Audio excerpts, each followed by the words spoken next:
Experience horror like never before with my Patreon. Receive early access to new episodes and an archive of bonus content to keep you on the edge of your seat. People don't understand how just one bad day can ruin your life.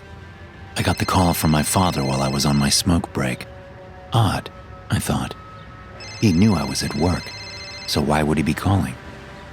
Son, I'm hurt. It's pretty bad. I don't think I can drive myself to the hospital. I need you to come by and get me.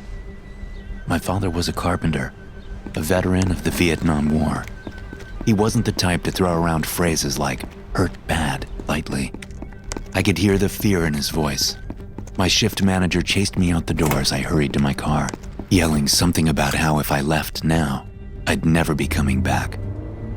The screech of my peeling tires drowned him out. My father's small home was a 15-minute drive from the call center where I worked. I made it there in 7. My father hadn't been exaggerating. More blood than I'd ever seen in my life poured from a wound in his forearm. The rags he'd wrapped it in were soaked crimson. I carried him, pale and shaking, to the car, then made a beeline to the hospital. If I hadn't been speeding, I might have had time to dodge the twisted chunk of metal in the road. I winced when my tire rolled over it, and seconds later, I heard the telltale thump of a flat tire. We were forced to do what I'd been dreading since I'd seen my father's wound: call an ambulance. He nearly fainted by the time the EMTs arrived, but they got him to the ER in record time. And while my father recovered just fine, the combined costs of losing my job, fixing my car, and helping him cover the ambulance bill cleaned out my savings. That's why, when I got sick myself a few months ago, I needed the cheapest option available. I didn't have an extra $100, plus who knew how much more to spend on a doctor, and driving to the nearest free clinic would have cost me almost as much in gas. I searched online for a second time, telling myself that there had to be an alternative. That's when I saw it: Fair Exchange Clinic. How had I missed it before? According to the website, the clinic didn't charge money for its services, only an honest trade for services rendered. I didn't know what that meant, but I was too excited to care. The coughing and crushing sensations in my lungs were getting unbearable. Maybe, just maybe, this fair exchange place would be the break I needed to get back on track. The clinic was located in a strip mall in an ugly, industrial side of town that had seen better days. If it wasn't for the fair exchange sign above the door, it could just have easily been the nail salon to the left or the pawn shop to the right. Gray carpet, white walls, fluorescent lights. A few other no-hopers like me slumped over in ugly blue chairs, a nurse behind a reception desk. Up until that point, Fair Exchange was just like every other urgent care clinic I'd ever visited. Can I help you?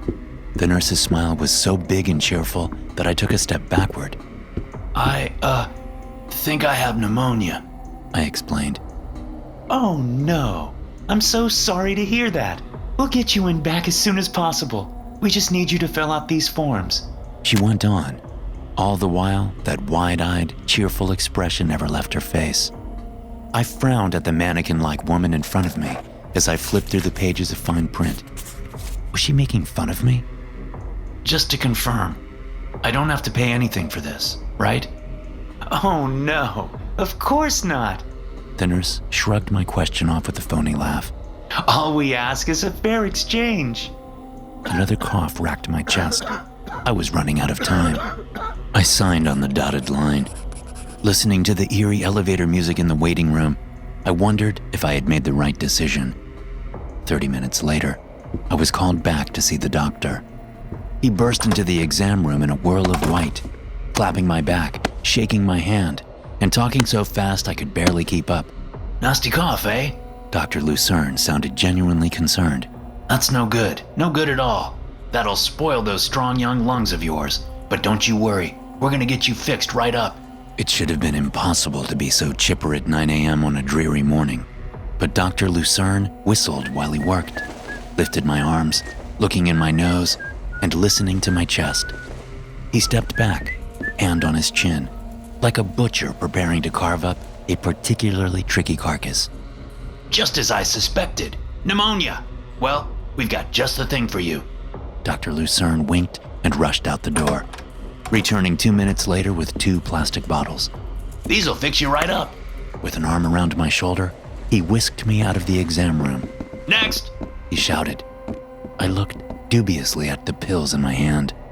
The whole thing couldn't have taken 5 minutes, and Dr. Lucerne had already disappeared. Looking back, I saw an open door leading down to a dark basement. I don't know why the sight unnerved me so much, but it did. I scurried down the hallway, already replaced by another sad sack from the reception room. So, is that all? I asked the nurse. That's all. She said through her perpetual smile. You'll receive a letter regarding what we need from you in just a few days. A tear ran down her cheek. She quickly wiped it away with a tissue. Are you all right? I ventured. Never better. Thank you for choosing the Fair Exchange Clinic. On the drive home, I did my best to explain away the strangeness I'd seen. The nurse might have just been trying to shrug off a bad day by being positive. The doctor might have been on some uppers. But then, a lot of people in the medical field took legal or illegal drugs to keep up with their grueling schedules. And the swinging door to the basement? No, better not to think about that. My skepticism of Dr. Lucerne turned out to be misplaced.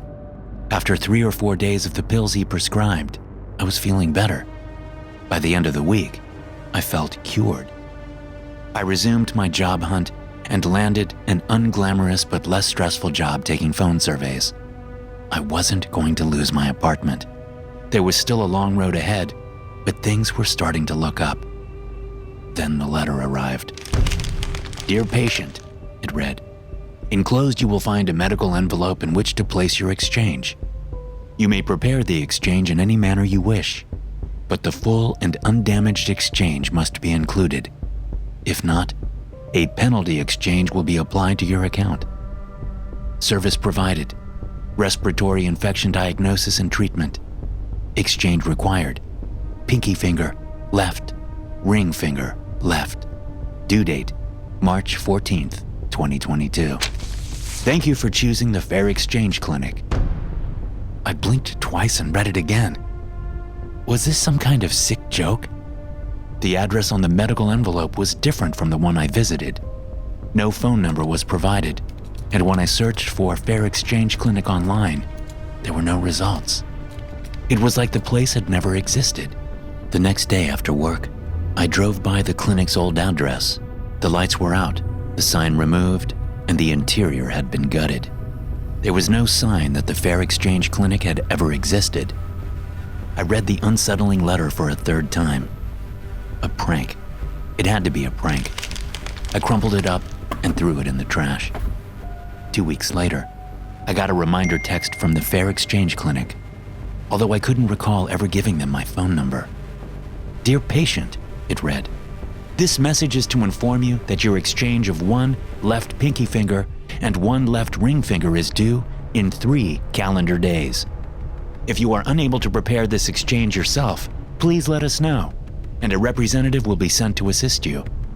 Be advised that if your exchange is not received by the above date, additional penalty exchanges will be applied.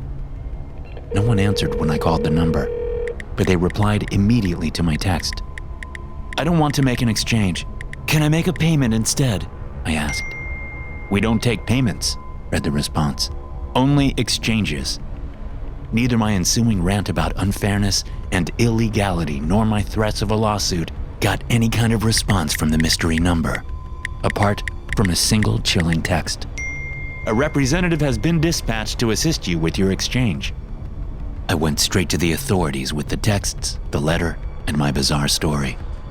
Everyone I spoke to was friendly and sympathetic, but no one seemed able to provide any information about who exactly was behind the Fair Exchange Clinic. You hear about stuff like this from time to time, a stout, mustached officer said between bites of his foot-long sandwich. You know, like those family planning clinics that are really set up to just bully a woman into having a baby, whether she wants it or not. Or that cult out in California that brought people to their compound for free treatment and wouldn't let them leave. But these people aren't pro-life activists or some weird religion, I exclaimed. Didn't you read the message? They're sending somebody to cut off my fingers. We'll look into it. He flashed me a winning smile and a thumbs up. And we'll send a patrol car by tonight. So ended our conversation. I only realized what a fool I'd been after I'd already parked my car. I should have asked for an escort home. Every stranger in the lot suddenly looked suspicious, even dangerous. But nothing unusual happened until someone knocked on my door around 2 a.m. I crept groggily out of bed and grabbed a kitchen knife on my way to the door. The knocking resumed, more insistent this time. I put my eye to the peephole, but it was covered up. Who is it? I rasped. Good evening, sir. I'm here to assist you with your exchange. Whoever was out there was using a machine to disguise their voice. I don't want any help. I shouted. Go away, or I'll call the police. There's no need to be afraid, sir. The warped voice growled. I am a professional. I assure you, it will be over before you know it. I am not making any exchange. I screamed. There was a long pause. Are you sure, sir? The interest on missed exchanges can be extremely penalizing. A mechanized sigh. Very well then. Enjoy your evening, sir. I heard footsteps walking away from my apartment, but it was an hour before I dared to open the door and remove the tape that the representative had placed there. I spent a sleepless night researching fair exchange online. I got the strangest impression that someone or something was attempting to wipe information on the clinics from the web. But there were traces. Comments hanging on to long deleted threads, chat room logs, screenshots. They were all variations on the same two themes. Is this for real? And, please, someone help me. There was no further evidence of their presence, but I was terrified of what might come next. About a week after the exchange date passed, I found a large box on my doormat. It contained a pre-addressed medical transplant container, along with another letter. Dear patient, your exchange is now overdue. Please see your new exchange total, updated with interest below. Exchanges required. Pinky finger, left. Ring finger, left. Complete right foot, below the ankle. 1 10 by 4 inch strip of healthy skin. Due date, April 14th, 2022. Please be advised that if we do not receive your exchange by the date above, a further penalty will be applied, and your account will be sent to collections. Fair Exchange is not responsible for any damages caused by collection agents in the pursuit of the required exchanges. The police were less friendly on my second visit. I was accused of wasting their time, and one officer even insinuated that I made the whole thing up. But I knew I had to do something. I used a credit card for all my expenses during the next 2 weeks. I needed money in the bank for what I had in mind, slipping through the grasp of Fair Exchange. I would move away, start over someplace new and unexpected. Maybe I could even change my identity somehow. I told myself it would be an adventure, to avoid thinking about the grim reality of what I was about to do. Did it work? For a while, I guess it did. But then, when I was about to open the door of my van, a black gloved hand clamped over my mouth, and a needle plunged into my skin. The clinic's representative had been completely correct. Fair Exchange's overdue penalties were indeed harsh, and their work was indeed professional. Despite the large patch of skin and the limbs that were removed, I didn't die of blood loss or even fall unconscious.